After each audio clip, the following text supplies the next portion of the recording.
jump right into it. I'm going to have Arushi and Kyle, who are the VPs of Founder Education, come up and give a quick introduction and give a rundown of tonight.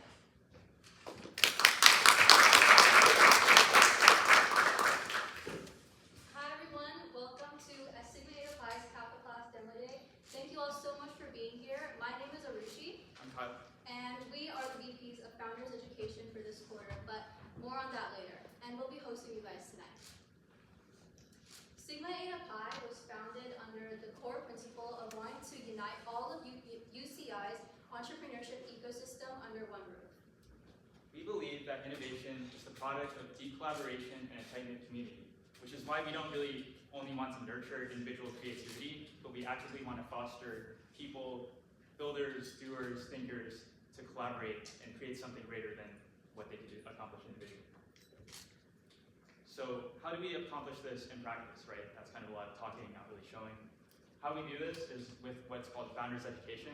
It's our 6-week-long in-house startup incubator where members of it go through the process of maybe having an initial idea and building that out, learning the core concepts of entrepreneurship, and in the end, what this leads to is tonight, demo day. So this is a quarter-to-quarter curriculum, and more on that later. If you're interested, feel free to reach out. These are just some of the startups that have come out of Founders Education in the past. There's a wide variety and range of startups in all different kinds of industries, ranging from construction to skincare, all the way to corrugated cardboard pallets. And if you look up on the left over there, that's the startup that I founded when I was going through Founders Education, and it was called Watermark. Yeah, so beyond Founders Education, we really try to encourage our members to pursue their startups outside of it. So shown here are various pitch competitions that our members have won. And in this quarter alone, we've had members go on to schools such as UCLA, USC, TCU out in Texas, even Stella Zane and Gil and Butterworth here at UCI. Apart from just pitch competitions though, our community is very, very interconnected to the broader OC startup ecosystem. These are just some of the funds and venture funds that we have connections to, and just earlier this quarter, we had a speaker event come from Entrepreneurs First. On that same topic of connections people we're close with, it really wouldn't do any justice if we didn't mention our ties with the Entrepreneur Center here at UCI, maybe like 500 feet that way. A lot of what we're able to accomplish is thanks to them, both in terms of their space and various other resources they provide. So with all that out of the way, we'll cover the structure for how this is going to work tonight. So each pitch will have 3 in total, are going to be 6 minutes long, and that's going to be followed by a 10-minute Q&A by our judges.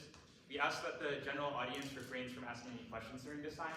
That being said, if there is something that is really nagging you or you want to ask, we are going to have an open networking at the end of it, so hold that thought and you'll have time then to ask it. So without further ado, can the judges please come up and introduce yourselves, please? Come up to the front.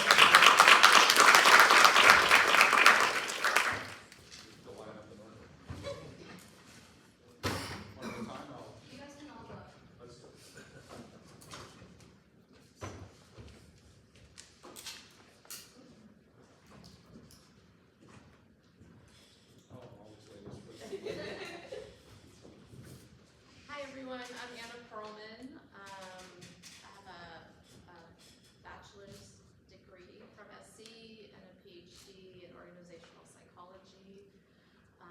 Been lucky enough to be doing this for a few years now, and by this I mean kind of a dual career track. I have worked on the corporate side, doing everything from process strategy, org design, leadership development for big companies like Disney and Sony and Time Warner. I kind of covered the entertainment spectrum, and then I married a serial entrepreneur, and he's like, "Oh, you want to do the startup life with me?" And together we've had, this is our 4th startup that we're working on. 2 have been in the consumer electronics space, so a lot of manufacturing in China. If anyone wants to do anything overseas, happy to talk more about that. And now we're working on an app that is all about AI and golf. So if you're interested in learning more, happy to share. But I've been doing this for 30+ years, so lots of lessons learned along the way. Hi, Moskver. I'm CEO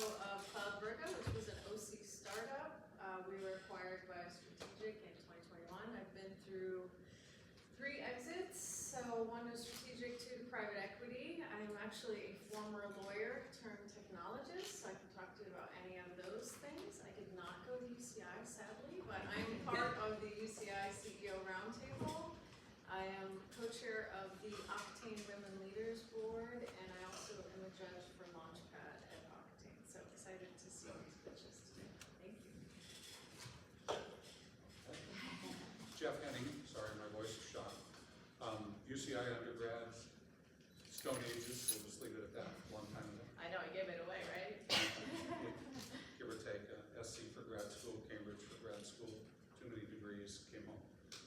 7-time serial entrepreneur, exit various types of fields, telecom, digital marketing, various things, mostly Orange County based. Today I am the guy somebody calls when something in business is not going as it should. The team isn't performing well. We need to launch, build a sales team. Gee, we'd like to sell the company. We have to replace the CEO. Partnership isn't working. All kinds of different things. Basically a core operator per se. My degrees were not in the tech side at all with any of this. Mostly involved with the Entrepreneur Center. And some of you guys, we've got some lectures, blogs, and different things together, and just really thrilled to be able to help in any way. Yeah, my name is Ray Chen. I have been an investor for almost 30 years, so I'm older than most of them. So we invest into many early stage companies. I've seen pitches almost every day, and we invest. I think we also invest into around 200 companies early stage, from YC to plug and play to Techstar to UCI everywhere. I have been involved with UCI with the Can Build application. Actually, I started a non-profit portal across the street of UCI called the portal. We actually, it's a non-profit, to help students to get real-world experience by providing services to small businesses, computer science, accounting.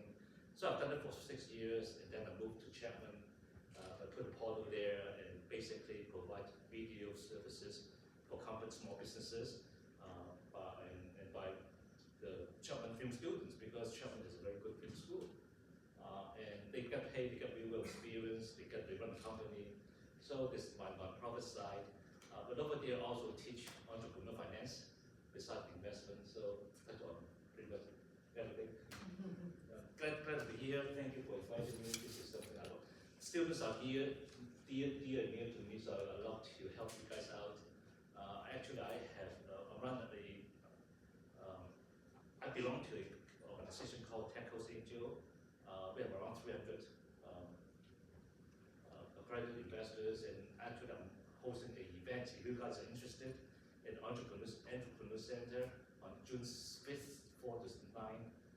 We'll be around 50 investors over there, and students are free. We just have students free, so please come by and meet investors. It's a round table format. You can sit in front of investor, around 20, 30 investors, 5 investors per 40 students, 40 people. So we can have a real world conversation, casual conversation with them. So hope we can see you there. I'm Jonathan. I'm founder at Tabby, the small startup across the street, actually, with the research park.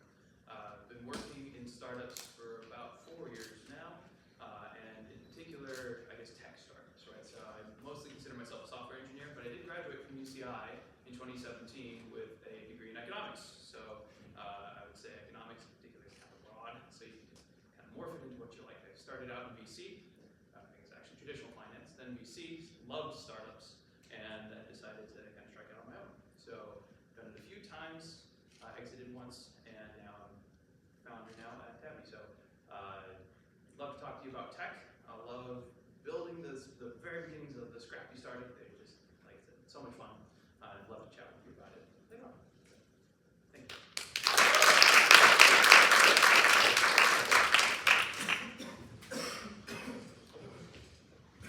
Thank you, judges. Now we'll get started with the pitches themselves. So these 3 are the startups I will be pitching tonight. And we'll go ahead and start with Eleanor. You guys can come up on the stage.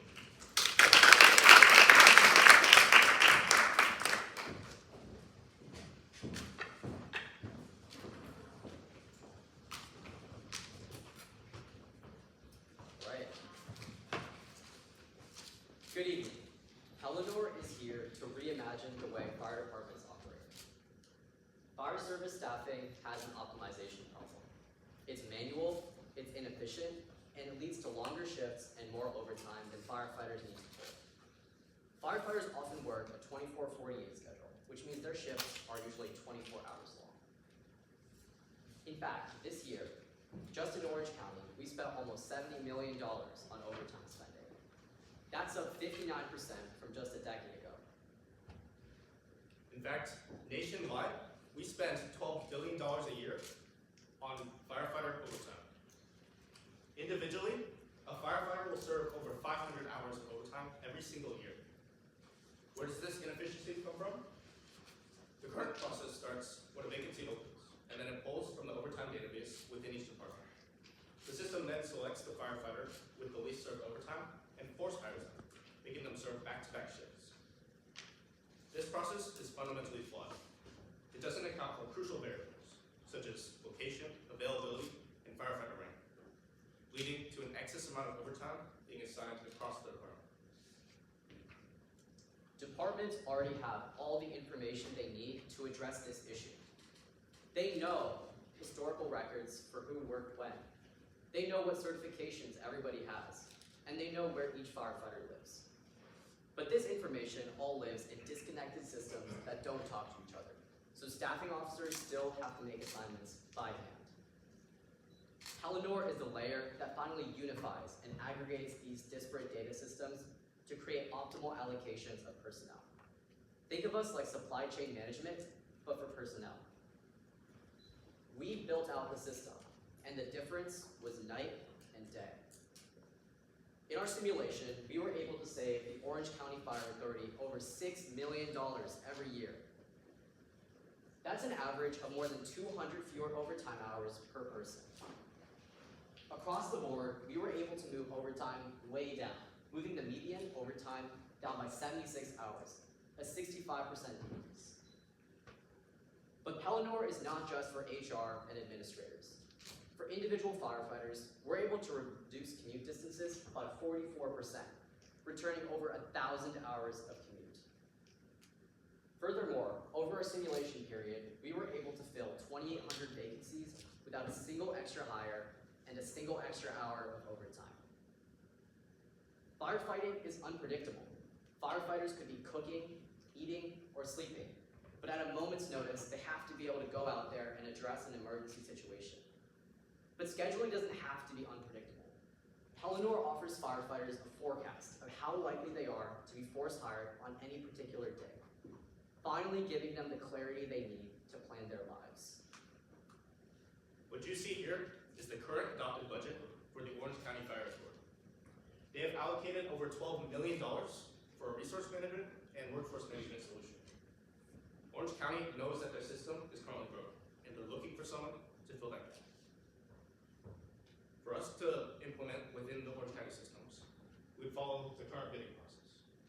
When the request for proposal releases within the next year, we'll submit our solution online through their bidding, which then goes through review through the board of directors as well as the committee of budget and finance. So how does that work? We're using the forward deployed engineering model to embed one of our team members into a department so they can create a bespoke solution that utilizes the unique data sources and challenges facing each department. After the initial build-out period, we'll switch to an annual license, increasing in cost as savings materialize. Our projected revenue over 5 years is around $9 million, which is still significantly cheaper than what Orange County has already budgeted for our solution. Our projected revenue over the next 10 years from Orange County alone is $26 million. And as we move to scale throughout the United States and encompass all fire departments nationwide, that number goes up to over $4 billion. And eventually, we plan to encompass other programs, such as public safety and healthcare, leading us to $13 billion. My name is Chase, And I'm Varun. and collectively, we build solutions for government agencies and educational institutions that have won awards and have thousands of users. And this is our advisor, Brent Henderson, an active firefighter in the Orange County Fire Authority and a 3-time exited entrepreneur. He's been invaluable in teaching us how the rules and regulations work in a fire department and exactly the challenges that firefighters face on a day-to-day basis. Together, we are Paladin, the automated staffing intelligence platform for emergency services. Thank you.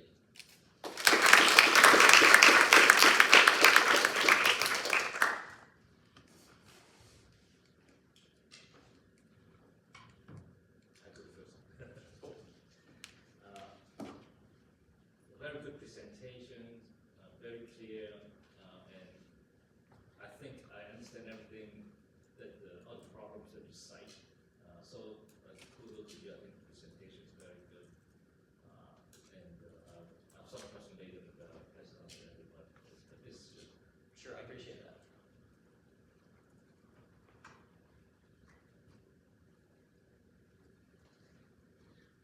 What's the plan with the two of you? Where are you in your studies right now? What year? We're both freshmen.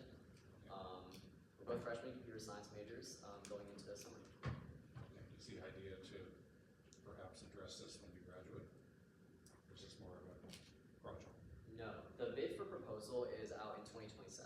So that's the timeline we're seeking to hit to win the Orange County Fire Authority bid. You guys can pursue that? Yeah, that's the plan for now. Can you talk a little bit about the technology, what stage it's in, what you're thinking about the data that you're collecting? For sure, yeah. Let me see if I can go to our slide.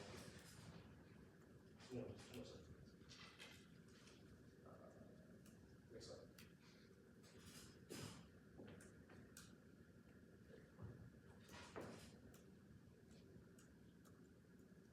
Yeah.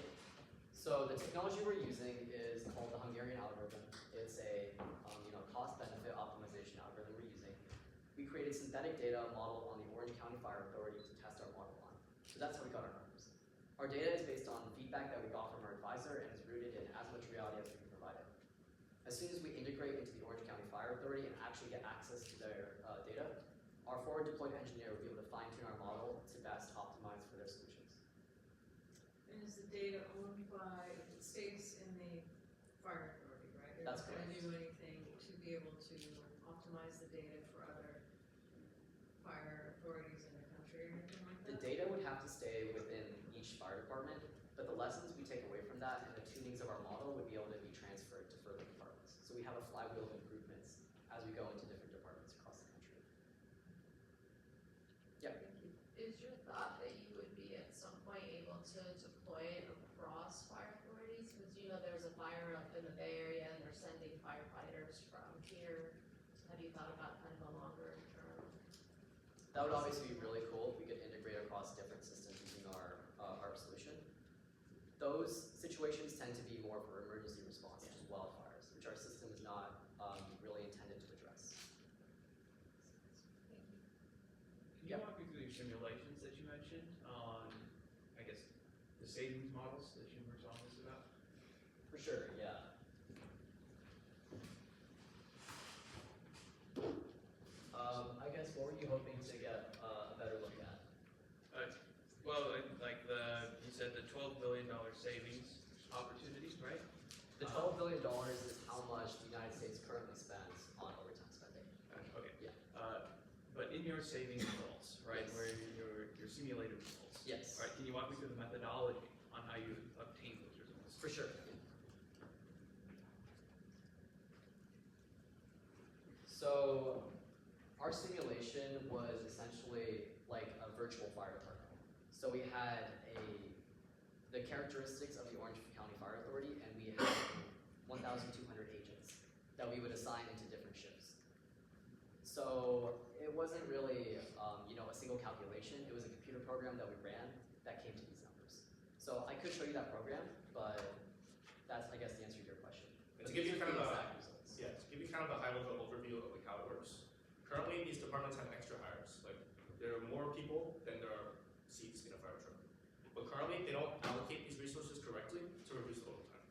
our system takes a look at that data and deploys the firefighters where they're needed to go.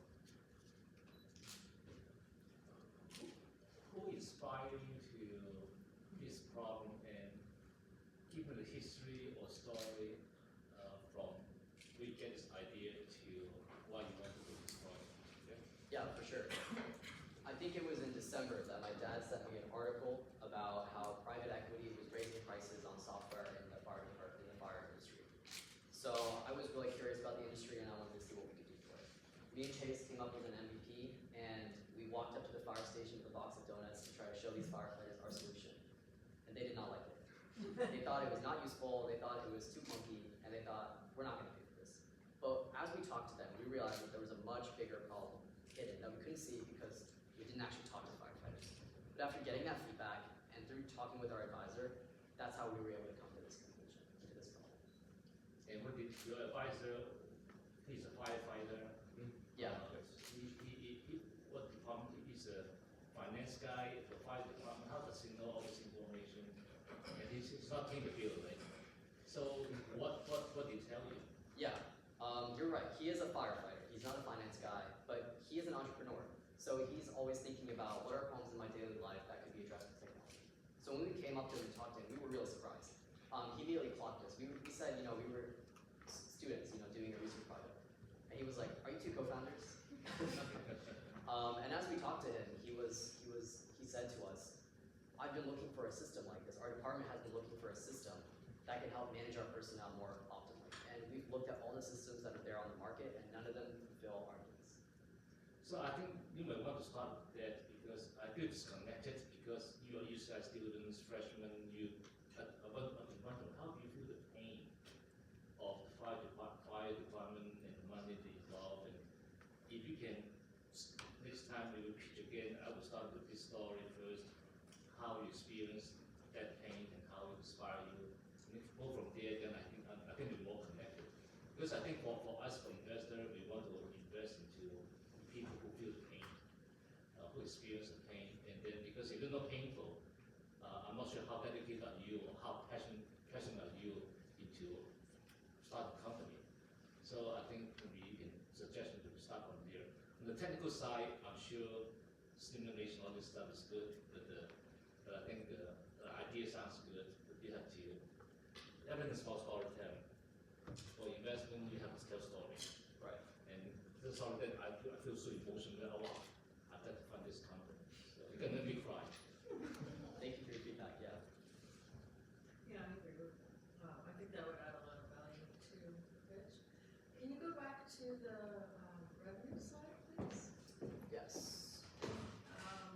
Curious about why you're increasing the cost, what that's based on. Your license fees. Yeah, so based on the proposal here, you can see that the total amount allocated is $12.5 million over 5 years. So if we go back to our projections here, our revenue here is well within the budget that they've already allocated for this system. Sure. But we're initially starting off at a discount to prove that our system works. And as the savings materialize and as our solution matures, we'll increase the cost to match the increased value that our solution will provide. Furthermore, the budget proposal that we saw before does not factor in the $6 million we'd be saving the department on top of simplifying their operations and automating their staff. Does your advisor, has he had to deal with RFPs before? Right. Yeah, he's told us about RFPs, how difficult they are to win, but the flip side of that is that once you get them, they're extremely sticky. So what are your margins like with these? Have you done any kind of a margin exercise? What's it gonna cost you to build the system and? For sure, yeah. Margins out? Our biggest upfront cost would be the cost of our forward deployed engineer. That's obviously engineering time that we have to pay for. But we think that we can build out our system in under a year. So we can keep our engineering costs under 200K. After that, it's SaaS margins, over 90%. It's just server costs and things. We probably have time for one more question.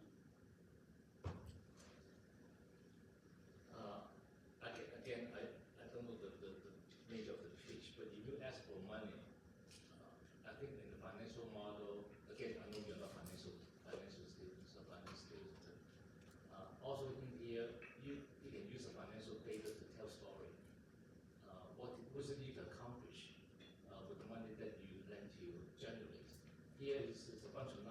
it's okay, but again, the financial is something you can use to tell the story by telling, oh, this is by 2027, this is what you can accomplish. For example, you can generate revenue $1 million, and then you can use $1 million to build a company, to increase the value of the company, and get to the next stage.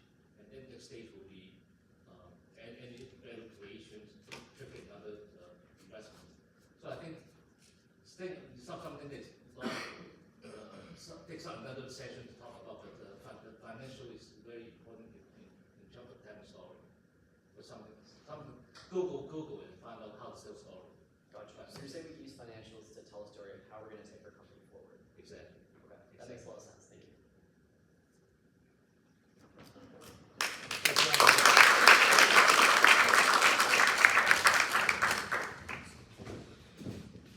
Alright, it's going to be a little bit of setup for the next pitch, pardon that.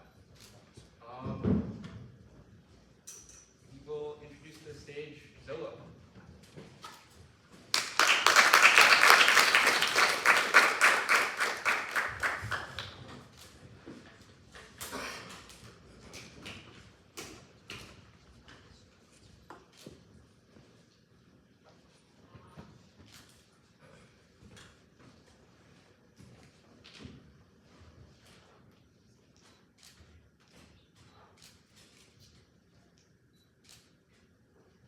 We are XOLO, and we're transforming city maintenance one pipe at a time.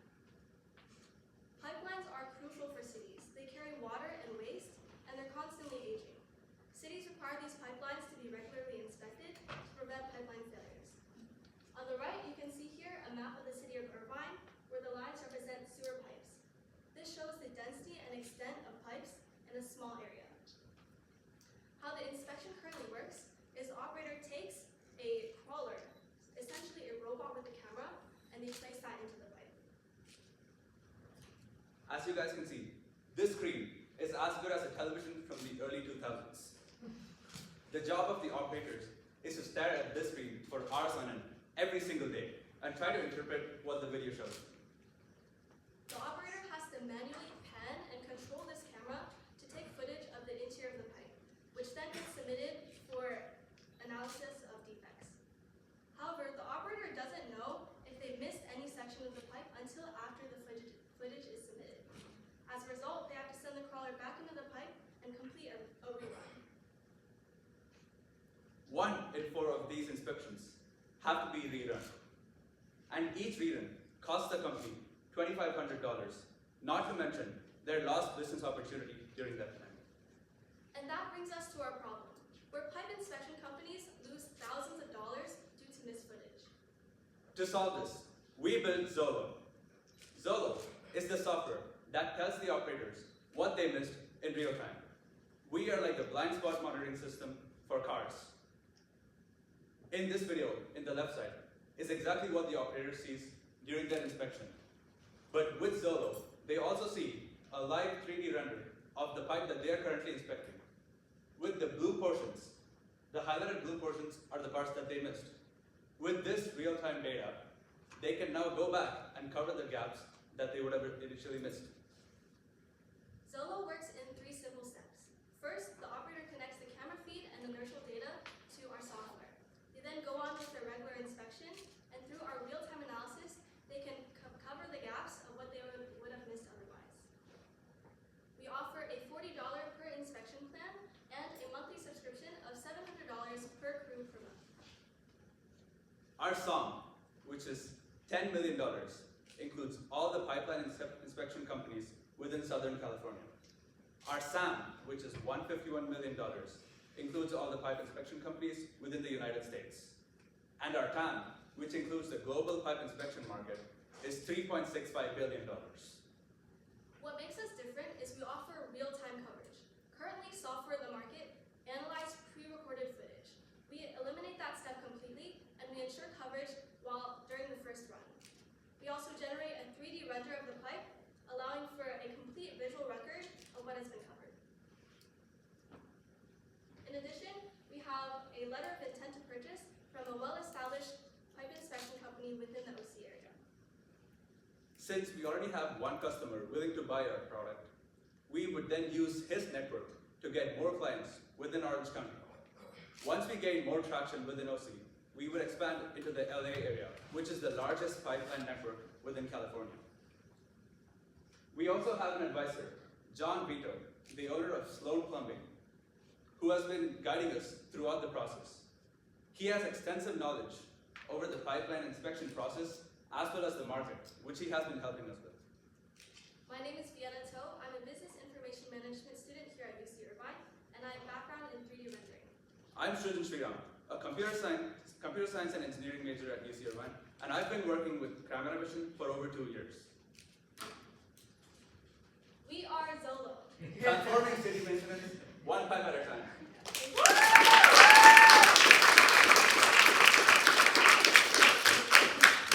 I love the slogan.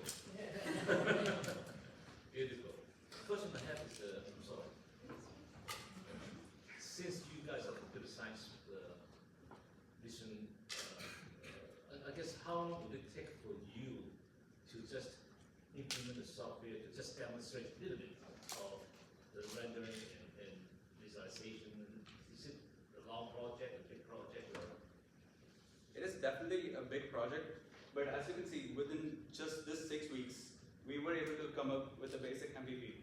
And with the summer break coming up with nothing but time on my hands, I think we can scale up 2 months per week. What's MVP now? What does it do? I can show you right now.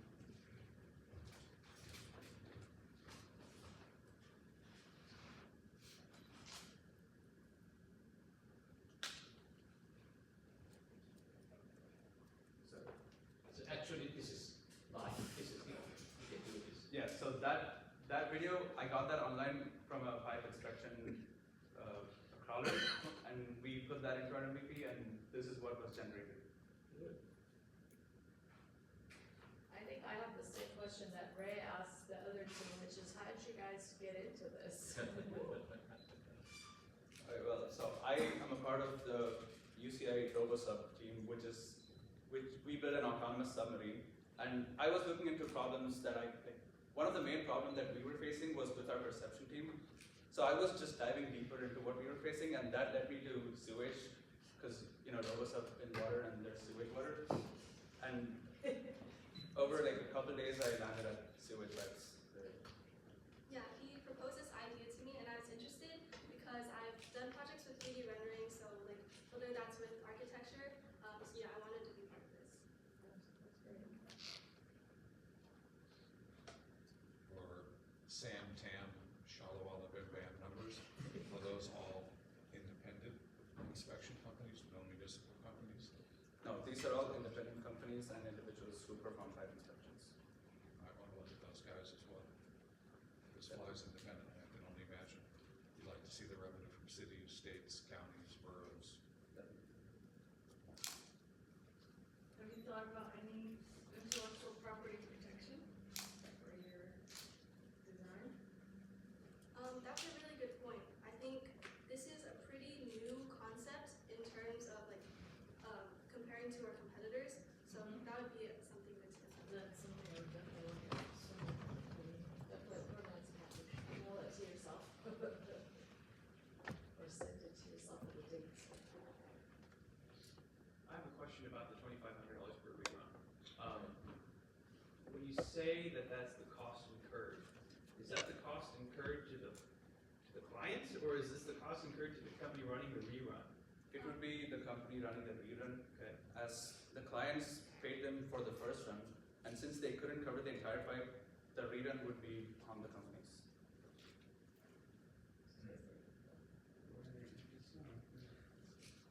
How difficult is it for another 2 students in UCI to do what you do? Well, First, first, the 3D rendering is not it's a science that you can. I'm just curious, what's the barrier? I mean, through talking to numerous contractors, we've developed a pretty good understanding of the industry, whether that's like pipes or how these operators actually work within their jobs. So we have a pretty extensive knowledge, and then combined with our background in computer science and 3D rendering, I think we have a pretty good advantage here. I think to sounds to me it's pretty easy to do. But I'm sure you have some secret sauce that we don't know. Then I would pack the heck out. For your LOI, did you show them like a live demo of the product working, or is this based off of the same video you showed us? We showed them the live demo of the product working, and they expressed interest in our product, and they said we would love to purchase this once it's out in the market. How'd you come up with your pricing? Let's talk about that a little bit. Yeah, so we have two pricing models. One is per inspection and one is for subscription. For the per segment, that is for like smaller or newer users who want to test it out. Right now, the average like mid-sized contractor has 4 to 5 inspections per day. So for smaller users, it would be more worth it to have the $40 per inspection versus for larger contractors who are getting that 44 to 5 inspections or even more. It'd be a lot more worth for them to get it done. And our closest competitor is currently charging $800 per month. Do you know how much money you need to bring this to market?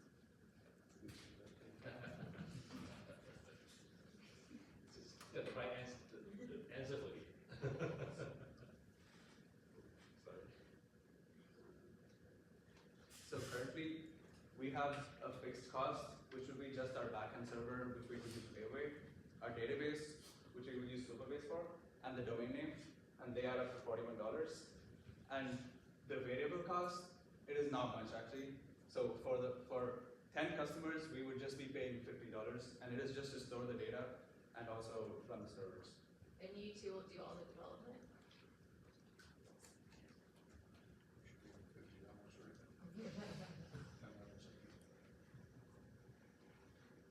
Thank you.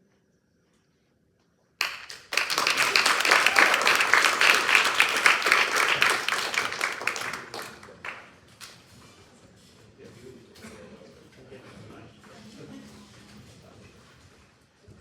All right.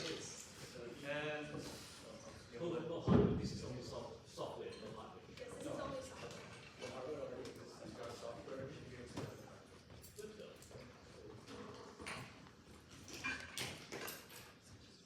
All right, for the last patient tonight, please give a warm welcome to Menlo.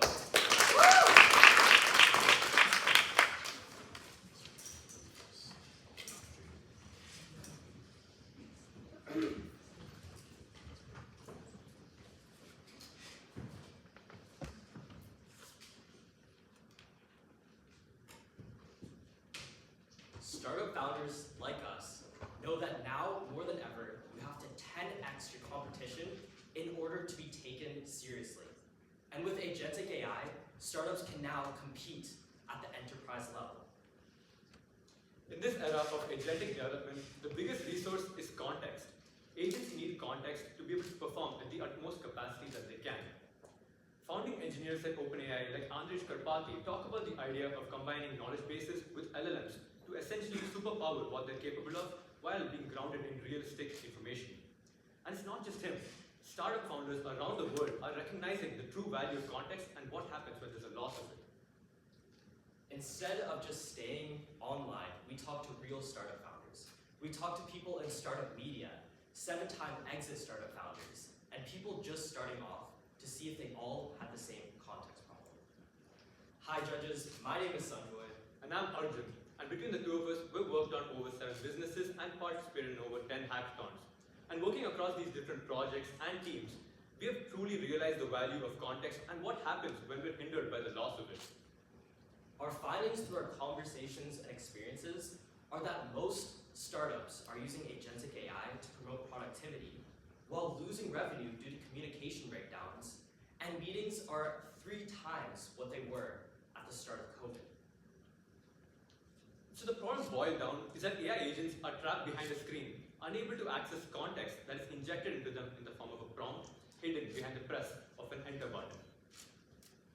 Our solution is Penlo, your autonomous AI assistant that listens and executes tasks in the background while building a context knowledge graph about how your company actually works. So how does Penlo actually eliminate friction? First, it listens. It listens to the conversations you have, whether that's an all-hands meeting or a cubicle-side conversation. Then it detects, using its intent engine, to differentiate between noise, like a conversation you had about your favorite meal, from real context, like a feature you discussed with a fellow teammate. And finally, it executes. It fires an agent autonomously in the background to execute the task based on the context it pulled. So by the time you leave the room, your task is done or scheduled to be executed. For the features of our MVP, we talked to real startup founders to figure out what they wanted. They wanted integration with their Google Workspace. They wanted an autonomous to-do list, and to be able to stay on the same page as the rest of their team. But most of all, they wanted to rapidly prototype. So as they have these conversations, they can go back to their computer, and at the click of a button, a new feature is implemented and prototyped already. As startup founders go about having these conversations with their clients and discussing features with their teammates, Penlo pulls the information from these conversations to create a real context brain on the company. They're able to see how the teams are actually functioning holistically, the different cross projects they're involved in, as well as each independent team, how they're functioning, the people involved, the tasks each person is assigned to, and the status of it. But what happens when a company learns the true value Penlo is providing and decides to build a tool to compete with us? Well, they're too late. Penlo is so deeply integrated in the startup that removing us means removing months and years of contextual information that they have gathered. Removing us would create a void in their company, preventing them from functioning, communicating, and rapidly prototyping at the pace they were when they're using Penlo. Our business model is very straightforward. We have a one-time fee of $99 for the hardware, and then a recurring $25 a month subscription, plus overage charges, based on the amount of agentic tasks that Penlo executes.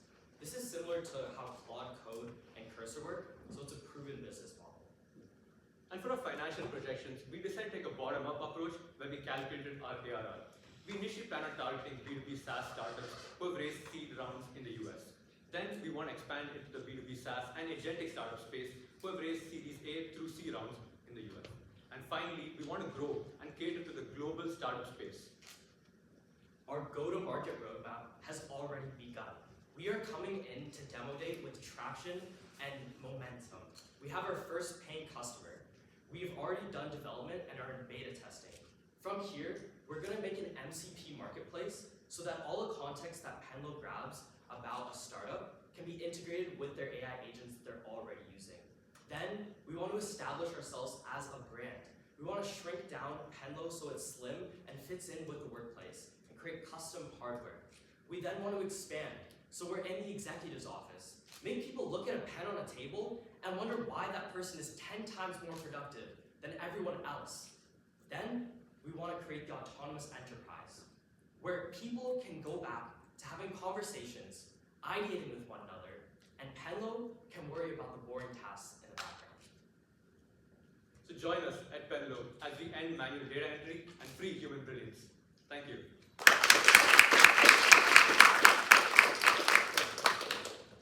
And also, based on our conversation earlier, if you check your phone, you should have an email from Penlo. Yeah. Or, Should know. yes. Yeah, so when we conversed about sending out our schedule, should have already executed. We'll do it. Have you guys done a competitive analysis? Yeah.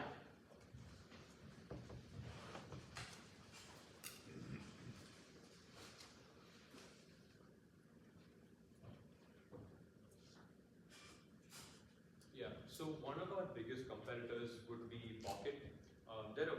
Their company essentially works on AI note-taking while charging an exorbitantly high price of $130 for their hardware. Such a high price for just doing AI note-taking is extremely worthless in our opinion, where we're actually taking it beyond that with our hardware, which is cheaper, while performing tasks like actually scheduling meetings, doing real execution, while actually building context that your company can use to work on going forward. It just says invest here. What does that mean? I have a question about the data structures. So if I'm guessing you have an LLM under the hood that's doing everything, right? Yeah, so we have a link graph approach. So we give the LLM the data set in form of like markdown files, and it's able to like orchestrate and agentic? That Yeah, particular that's- workflow? That's agentic. Okay. And how do you store that data? How do you store that, this is structured, right? Yeah, great question. So we work directly with the startups based on the tools that they already have integrated. So if they already have SAP, we could work with their database through SAP, so it's secure and they know that they actually own their data. So is that the MCP part then? So you guys have like a flexible Yeah. talk to everything structure? Essentially, our MCP allows the company to use Penlo and the context bringing to be able to execute tasks through its existing workflows they have in place. So it's similar to SAP. Yes. I'm a bit lost. I understand the information context wanting to train your agent. Because I just sometimes use my voice, sometimes I type, sometimes input files, I try to train my agent. I'm lost because what's the use case for, still I'm trying to figure out what the use case for a company to capture all the conversations, could be conversation, cache conversation, or the Kudos conversation. You kind of pause them and make sure that it's the right conversation. I just don't understand the use case that you can go through. Yeah. Yes. So we can actually go back to the customer that we have using this right now. Okay. And he addressed his concerns with being able to just turn off his brain whenever he's having a conversation with a customer and be able to actually be there and live in the moment while also keeping tabs and being completely up to date with what the rest of his team is doing. So when you're in a startup and in a fast-paced environment and you don't want to care about documenting everything along the way because you want to 10x your competition with the time that you're given, you can use Penlo to accelerate that. So besides Zoom, because Zoom record everything, you can input the Zoom, right? So you're saying use over conversation over phone, then this is useful. But if you go Zoom, then why do I use you? Our entire aspect of Penlo is Zoom is really restricted to a virtual environment. We are trying to be more open with where you're working. So if that's an office space, or you're like a restaurant, you're discussing a feature with like your teammate or a potential client, we want to give the user the ability to actually talk without having to record it, when knowing that Penlo is already recording it, building context, and actually executing any deliverables on the back end while they're actually just ideating or actually just talking. I see. It doesn't have to be a pen, it can be anything. The idea with the pen is we wanted to build something that would seamlessly integrate with the workspace environment.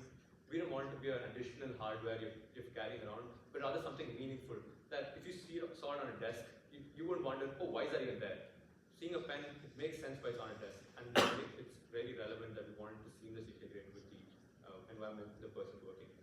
Yeah, and on top of that, we're constantly testing our form factor. So our first paying customer is carrying Penlo around with him everywhere that he goes, and we're in constant communications to see if that's the form factor we want to stick with or change it later down the line. Just like I can use the phone. So your phone is incredibly unoptimized for recording your natural language. If you were to use your phone, it would rapidly heat up and drain through the battery.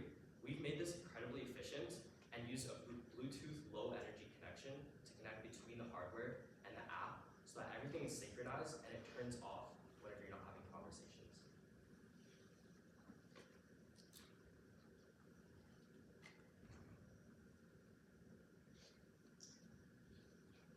One more ask me. The paid customer that this gentleman's paying you, Yeah. it's a friend of yours. No, we actually ran into him at the Entrepreneur Center and he expressed interest in our product as we were 3D printing it there. He kind of liked the idea of going, and he really felt like it was covering a lot of gaps that are in his workflow currently. Since he's also a startup founder, and he goes through a lot of conversations, ideating with his co-founder on features, and he kind of really resonated with the idea that what Penlo was solving. So it's just a random run-in, and then he really liked the product. It's good that you have a paid customer.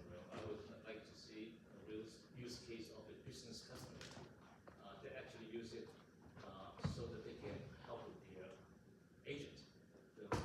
That's our approach. Yeah. We want to make sure that we have momentum. That'd be good. Thank you. Good. Well, this timing. Yeah, timing is everything. So we want to start. I would say a lot of small businesses do not know how to train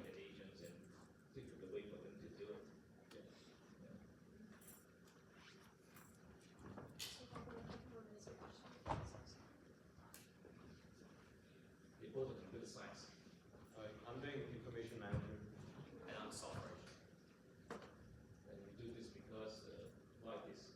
Yeah, so again, going back to our slide and introduction slide earlier, we've both worked on our own like businesses and startups, as well as participating in hackathons.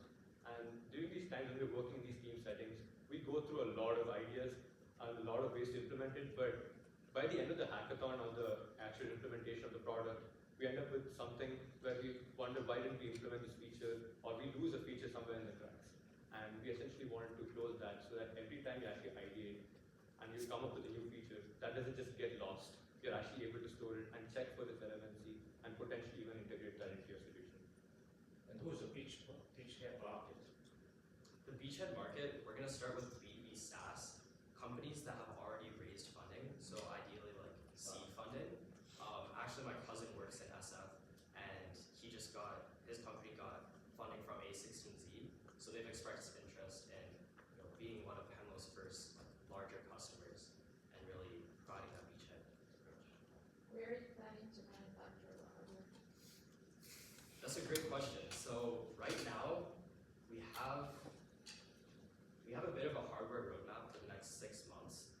Going from our prototype that's down there, that's 3D printed, we want to take it ideally overseas to make it much cheaper. We want to focus on these 3 core factors, which is like the actual chassis itself, the audio, and then like actual power, so it doesn't heat up in your hand. We want to work to make custom bits for each of these, so it's as efficient as possible. And then the manufacturing, like ideally anywhere that's cheap, and we'll get it done. Essentially, we want to be able to produce in bulk, so they're able to drive down our costs while being able to make a significant amount of revenue. Producing huge quantities. Yeah. Like for example, right now, our first MVP costs like $16.44. So as we make it custom and it increase with scale, we think we can bring it down. We have time for one more question. I have a technical question, if that's okay. For sure. How do you manage your security with this, right? It has interaction points with all of these business tools, right? Say, even I wouldn't trust a bot on my Slack, Yeah. right? It's talking to people I want to talk to, it's making decisions for me. I don't know how much I trust it, right? How do you manage your security and the tokens and all that? Yeah. So our architecture itself is local by the start itself. Security and data governance is one of the questions we got from all of our customer discoveries and people we talked to. So we decided building that going into it itself. So other than just being local, when it's being stored either processing through your pen, your phone that is connected to just a Bluetooth connection. Rest of the information is stored on the company server itself. Nothing touches our database, our cloud, or any of our servers. It's directly routed to that manner. Yeah, and then to address your question of what if it goes haywire and sends a crazy Slack message? Well, it's based on the risk that you're actually willing to take. So if we go to our architecture, we have low risk and high risk tasks that you as a user determine. If it's a low risk task, like sending someone a calendar invite, you can just make it autonomous. And then if it's a high risk task, we do the human in the loop approach. So the AI is actually prompting you and detecting if you actually want to execute based off of it. So there's no hallucination that goes unwarranted. Okay. Thank you.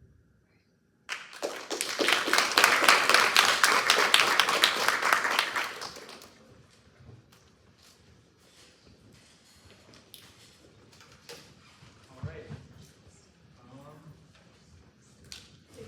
You guys please extend your applause for all of Kappa class.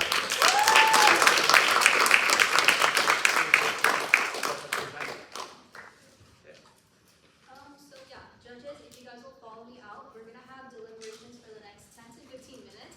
In the meantime, audience, if you guys want to fill out the People's Choice form, Kyle, let's put that up there. That will be up there, and you guys can fill that out for.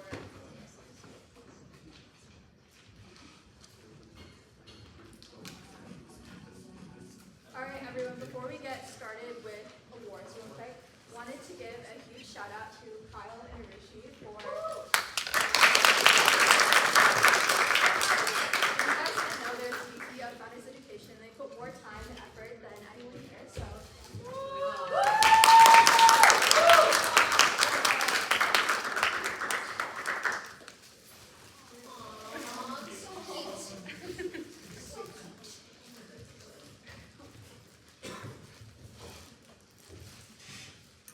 round of applause for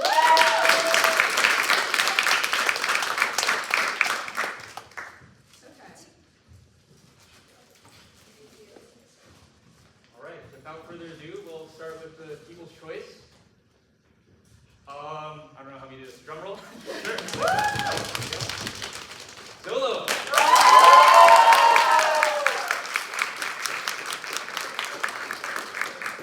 Congrats. And now, Can we ask why? Yeah. But why did you pick? And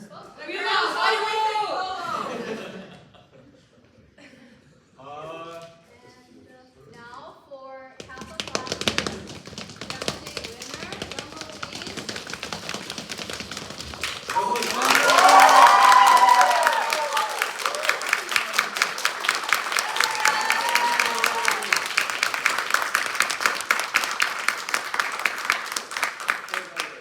just general feedback, not only for Zolo, but for the other teachers as well.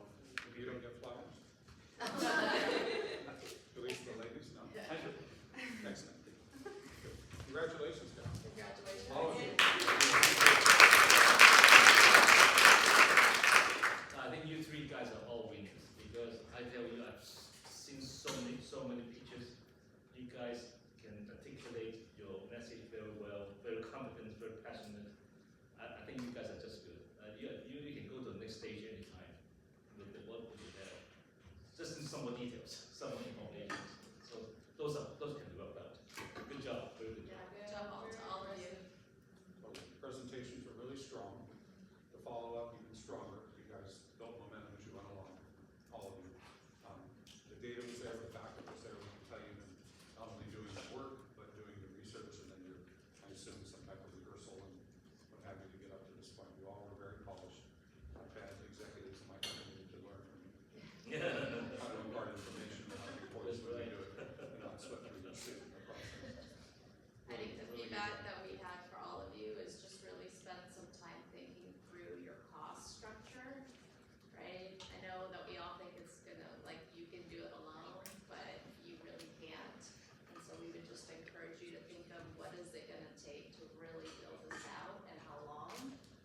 And then run it by someone that's one of our group, that's done it, experienced it, because I think that would be really helpful for you, because we love the hope and the excitement you guys have, so continue with that, but just really think about the reality of getting something like this off the ground.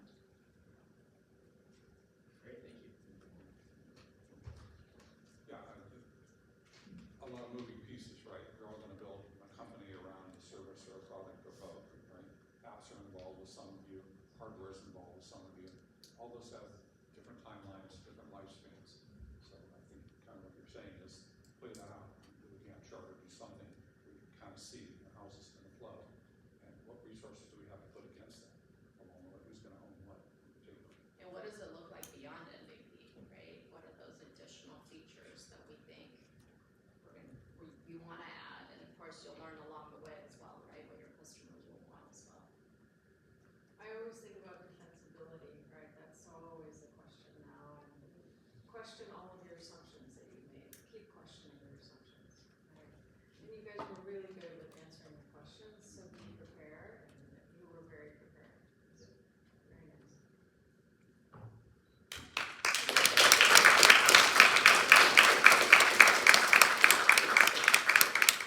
All right, with that being said, I want to give a huge round of applause to the judges. We're truly so grateful that you guys came out tonight. Very much appreciate it, so thank you.